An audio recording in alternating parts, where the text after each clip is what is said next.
Hi guys. I've been fighting the bug, as y'all know, and I just didn't feel like reading today. I've got a little bit of a headache from it. So, I want to share a story from my grannies with you that you all like to hear so much that I have not shared. It's going to be a video coming out pretty soon, too. Also, I think possibly going to be soon that will explain a lot of things to you guys, and the guessing game will be over. But I'm going to tell you a story down at my granny's. Uh, Setting on the side of the house. Her house would sit here. There was a fence here, it had honeysuckle growing on it. Then there was an old Mustang that sat here that didn't run, and then you had the hog pasture that ran this way, and then the field and the chicken house and the big pond for the hogs. And then way over here was the large pond, and you'll see why I'm telling you that in a minute. Me and my cousins were sitting out in this car one night while all the adults were in the house visiting. It was a summer night. They had the big picture glass window open. The door was open so they could hear us. So we're sitting out in the car and we're listening to the radio and talking, and oh, there's no telling what we were doing. Probably just goofballing around in the car, just sitting out there having our own time, our own, talk time and everything. And it was probably pretty late. And this is before my granny had got sick. And we were sitting out there laughing and talking, and it could have been the noise that lured it up there. It could have been our laughing and talking because they say that sometimes that is what they believe can be an attractant to them. But we were out there, and it wasn't long till one of us noticed over by the chicken house something was moving, something was walking. And I remember my cousin saying, "There's something over there."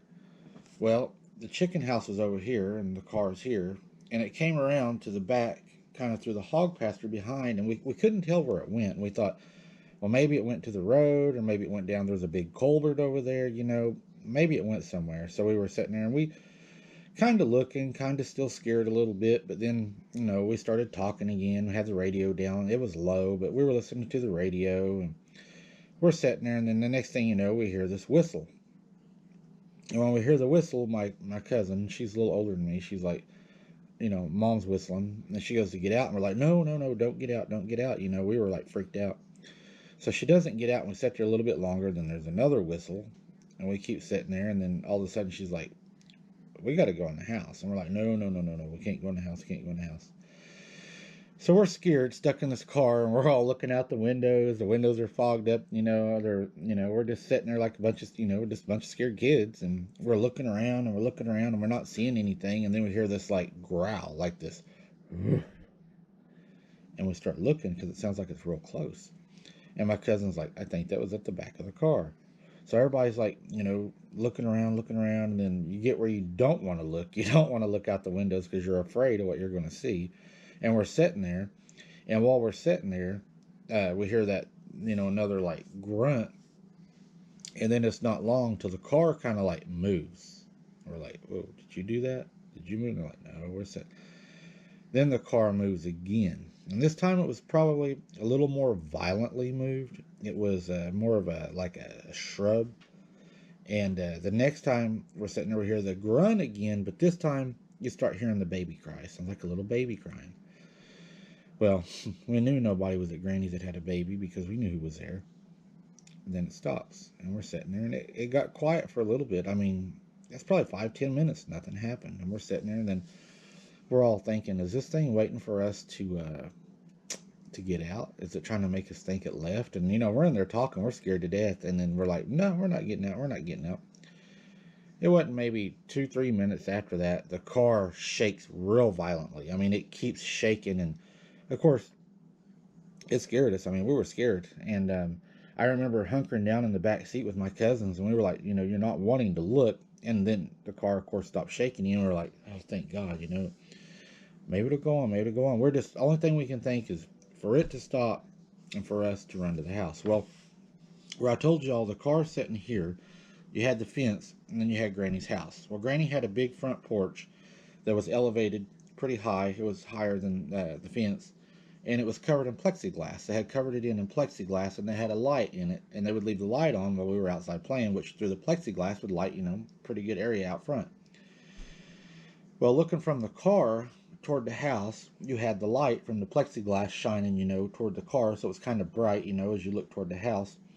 And as we look out of we were sitting in the back, me and my cousin, and then my other two cousins in the front, and we all are looking, and in the back small glass, of the Mustang, a face, just this big black face, just looks right in the window at us, and we scream, and it slams its hands on the side of the car and just starts rocking it. Well, when that happened, it freaked us out really bad. My cousin started, crying and screaming, and thankfully, my older cousin, she just lays on the horn. I mean, just lays on the horn. And when she does that, well, of course, it stopped, and it takes off running adjacent to the house. And while it's doing this, my grandpa had a white German Shepherd. The dog goes after it, and the dog's like barking and chasing it and like biting at it, not like attacking it, but it's running, trying to bite it like a cow maybe moving cattle. And it's barking at it, and all of a sudden you hear the dog yelp like this thing just swipes the dog, just hits the dog. Well, it runs behind the house. Of course, the adults come outside. They have their guns and everything. They're yelling at us to come inside. We go inside. They shut all the doors and we lock them. And it's us, and then there's our moms and my granny. Of course, they have their guns and everything. Granny has her butcher knife. And we're sitting there in the house, and then it wasn't maybe, I don't know, we just got in the house, and we were scared, upset, some crying. It starts beating on the back door, just thumping the back door. I mean, beating on the back door. And my granny and all of them, they go to the kitchen, where they can see the back door, and they've got their guns and everything. And it just stops. Well, that night, we all stayed down there because nobody wanted to leave. And it done its thing. I mean, it wasn't anything worse than normal. It done the scratching on the side of the house. It done, the calls, the growls, just make weird noises. Just, I don't know, just some noises weren't even like a noise you'd ever heard. It would just make weird noises. Maybe to scare us, I'm not sure, maybe communicate. It climbed up in the trees. You could hear it in the trees. You could hear it shaking the limbs. You could hear it walking on top of the house. I mean, it was a really bad night. And I was going to save the story just for the book, but I thought I'd share it with y'all since I didn't feel like reading today. And it was a bad night. It was one of the worst nights. It would reach over the house and it would beat on the windows from the top of the house. And it got to the point, I mean, it was really scary. And my granny, of course, they called the sheriff's department. And in our county, sometimes we only have one deputy on duty. And we have a very large county, but they don't have the funding to run a lot of deputies. So when you call a deputy, it could be hours before they get there. So we're sitting there in the house, and it had calmed down, and we're sitting there, and then we're looking out through the front door, through the porch I told you all about that was covered in plexiglass, which had a door on it that shut and locked, and we could see through both doors. It had walked out, and it walked over to where my granny had parked her car, an old LTD, and it started beating on her car. And I remember it was scaring us because we could hear it beating on it. We could see the shadow of it out there beating on her car. And I remember they called the sheriff again, and they were like, you got to hurry up and get somebody out here. So the sheriff, he was on his way, and the sheriff ends up arriving, and there was damage to my grandma's car. It was all dented in. The hood was bashed in. I mean, it was bad enough they had to take it to a shop to get it fixed. And they done a report. My mom and them done a report on it. And, the sheriff said, well, without us seeing it or anything like that, they ruled it as juveniles. It wasn't no juvenile. This thing was huge. But anyways, that was just one of the stories that had happened at my granny's. And oh yeah, the next day, Grandpa went outside, and they were working, and they ended up finding the white German Shepherd. It was laying in the driveway dead, and it had blood out its mouth. And we all just assumed that whatever had hit it had killed the dog. And it got really bad for a while after that. But that was just one of the worst encounters we'd had down there, and I wanted to share that with you guys. It was one of the scariest times for me. I was really scared. It's a time I'll never forget. We were terrified, and the only thing we could think of was running through that front door, getting in the house to safety with Grandma and them, and shutting that door.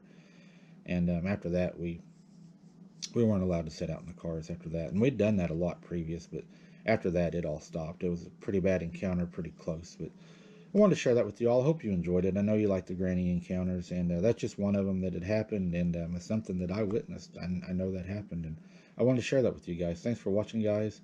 Have a blessed day. Keep your head on a swivel, and we'll see you on the next one.